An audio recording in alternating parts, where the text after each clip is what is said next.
Doctor Shyam Agarwal अस्पताल में विश्व थैलेसीमिया दिवस पर बच्चों की निःशुल्क जांच व परामर्श। बीकानेर 8 मई विश्व थैलेसीमिया दिवस पर गुरुवार को जसूसर गेट के बाहर डॉक्टर श्याम अग्रवाल चिल्ड्रन अस्पताल व अनुसंधान केंद्र में निःशुल्क जांच व परामर्श शिविर आयोजित किया गया। शिविर में पहुंचे 2 बच्चों को सरदार पटेल मेडिकल कॉलेज से संबद्ध पी.बी.एम. अस्पताल रेफर किया गया तथा उपस्थित अभिभावकों को रोग के लक्षण, बचाव व उपचार के बारे में जानकारी दी गई। डॉक्टर श्याम अग्रवाल ने बताया कि थैलेसीमिया में हीमोग्लोबिन व रक्त कम बनता है, जिससे बच्चों में थकान, कमजोरी, सांस फूलना, त्वचा का पीला होना, चेहरे की हड्डी की विकृति, धीमी वृद्धि और पेट में सूजन के साथ पीलिया और पित्त पथरी, आयरन ओवरलोड, हृदय विफलता और अरेस्टेमिया वृद्धि में बाधा आदि शामिल है। डॉक्टर अग्रवाल ने बताया कि बीकानेर की सरदार पटेल मेडिकल कॉलेज सहित राज्य के सभी अस्पतालों में थैलेसीमिया का इलाज निःशुल्क किया जाता है। कुछ निजी अस्पतालों में इलाज की सुविधा है। इसका एकमात्र उपचार 2 से 10 वर्ष की आयु के बीच एक HLA मिलान भाई बहन व दाता के साथ किया जाता है, यानी किसी नजदीकी रिश्तेदार के खून मिलान होने पर हड्डी से बोन मैरो प्रत्यारोपण व ग्लोबिन जीन अध्ययनों के माध्यम से सबसे अच्छा इलाज किया जाता है। उन्होंने इष्टतम ट्रांसफ्यूजन, आयरन चेलेशन, सहायक उपचार, दवाएं और उपचार विकल्प के बारे में भी बताया। अभिभावकों की जिज्ञासाओं को दूर करते हुए रोगी व उनके अभिभावकों के मनोबल को बढ़ाया तथा कहा कि योग्य चिकित्सक की सलाह से नियमित इलाज कराने से यह रोग ठीक हो सकता है।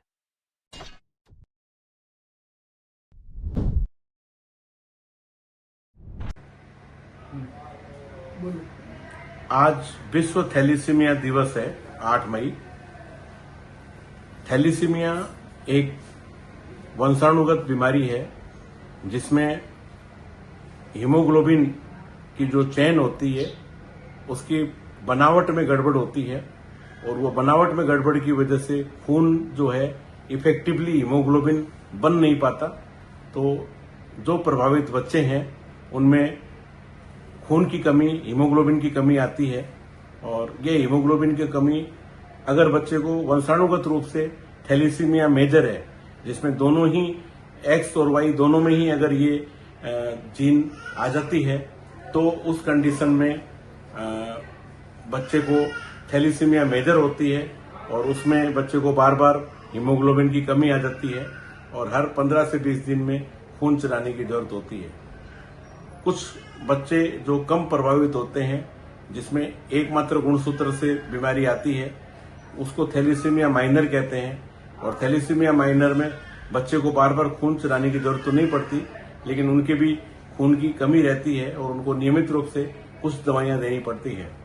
और थैलेसीमिया कैरियर वो होते हैं जो इस बीमारी को अपने बच्चों में देते तो हैं, लेकिन वो खुद उससे प्रभावित नहीं होते। तो इस तरह की बीमारी है जिसमें थैलेसीमिया मेजर में हर 15-20 दिन में खून चढ़ाने की वजह से आयरन ओवरलोड हो जाता है और जैसे लीवर है, किडनी है, हार्ट है, इन सब में आयरन ओवरलोड की वजह से काफी सारी दिक्कतें आती है और वह अंग धीरे धीरे काम करना बंद कर देते हैं। अगर किसी बच्चे को 3-4 महीने के बाद में बच्चा अगर अपने को सफेद दिखाई दे रहा हो, उसमें खून की कमी दिखाई दे रहा हो, वो दूध पीने में ढंग से पी नहीं पा रहा हो, उसको सांस फूल रही हो और बच्चा हमें कमजोर, थका हुआ सा दिख रहा हो, तो पेरेंट्स को सोचना चाहिए कि इसके कहीं खून की कमी कोई ऐसे वंशाणुगत रोग की वजह से तो नहीं है। तो इस कंडीशन में उनको डॉक्टर की सलाह लेनी चाहिए और अगर डॉक्टर के निर्देश होते हैं तो HPLC एक जांच होती है, वो करवानी चाहिए और उसके बाद में जैसे डॉक्टर के निर्देश होते हैं उसी तरह थैलेसीमिया का ट्रीटमेंट रेगुलर नियमित रूप से ब्लड चढ़ाएं, जिससे बच्चों को शरीर में अंगों को ज्यादा काम नहीं करना पड़े।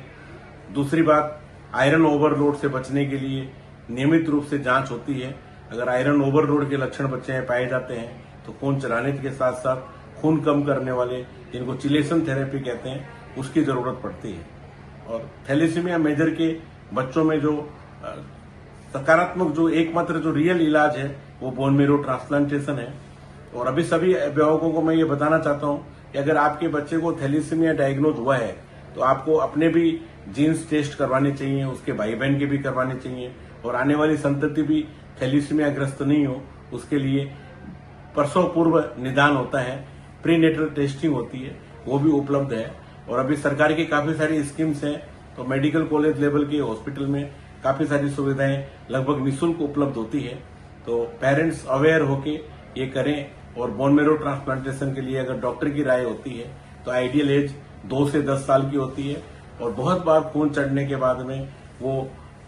ज्यादा सही बोन मेरो ट्रांसप्लांटेशन में भी रिजल्ट नहीं आता। इसलिए पूर्णतया बच्चों के डॉक्टर जो थैलीसीमिया का ट्रीटमेंट करने में सक्षम हो, उनको दिखा करके उनसे अच्छी राय लेकर के उनके निर्देशानुसार चलें। कई मिथ होते हैं कि थैलीसीमिया में ठीक नहीं होता, धीरे धीरे बच्चे की जो लाइफ जो है वो कम हो जाती है। ऐसा अभी आधुनिक विज्ञान ने इतनी तरक्की कर ली है कि अगर हम अपने बच्चों को नियमित रूप से ब्लड ट्रांसफ्यूजन, नियमित रूप से चिलेशन थेरेपी दें, आयरन ओवरलोड करने के लिए डॉक्टर के निर्देश अनुसार अन्य दवाइयां देते रहें, इन्फेक्शन का समयबद्ध तरीके से इलाज कराते रहें और बोन मेरो ट्रांसप्लांटेशन करने के लिए भाई बहन, माँ, पिता को बोन मेरो HLA टेस्ट करवाएं और HLA अगर मिल रहा हो तो उसकी बोन मेरो रजिस्ट्री करवा करके बोन मेरो करवाने की तरफ बढ़े। आज का हमारा उद्देश्य जनमानस को यह बताना है कि थैलीसीमिया वंशाणुगत रोग है, बहुत दुर्लभ बीमारी नहीं है, काफी पाई जाती है और इसका अगर हम समयबद्ध तरीके से इलाज करते हैं, निदान करते हैं, डॉक्टर के निर्देशानुसार चलते हैं तो उस बच्चे की जीवन शैली भी सही हो सकती है, जीवन का जो समय है वो भी पूरा रह सकता है जैसे सामान्य लोगों का होता है और साथ में वो अपनी संतति को भी सही तरीके से पाल सकते हैं। धन्यवाद।